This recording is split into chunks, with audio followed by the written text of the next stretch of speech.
حضور علیہ السلام کی محبت سے معاشرے کے دکھ جو ہیں وہ سمیٹے جا سکتے ہیں۔ آقا کریم علیہ السلام نے محبت سے ہی معاشرت کو جو ہے وہ اپنے قریب کیا اور لوگ ایمان کی دولت سے مالا مال ہو گئے۔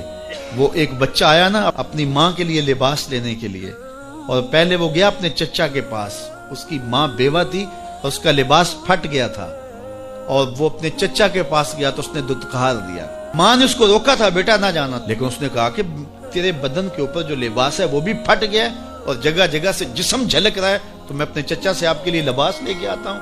پھر جو رویہ اس نے اختیار کیا تو واپس روتا ہوا آ رہا تھا، تو کسی نے راستے نے پوچھا کہ کیا ماجرا ہوا؟ اس نے کہا چچا کے پاس گیا تھا ماں کے لیے لباس لینے، اس نے تو لا کے بھیج دیا۔ اللہ اکبر۔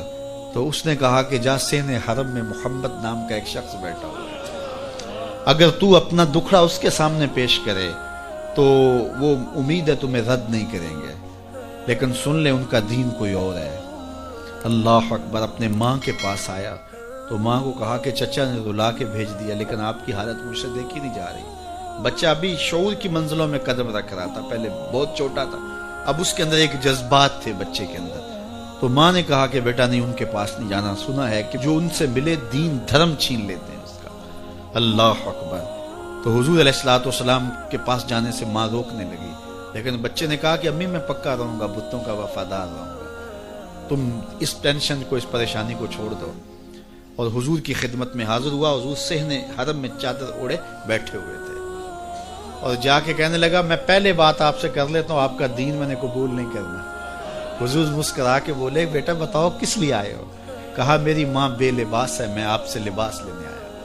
حضور نے چادر رحمت اتار کے اس کے کندھوں پہ ڈال دیا۔ اللہ اکبر۔ وہ واپس آ گیا اور ماں پر حضور کی چادر اڑائی۔ اللہ اکبر۔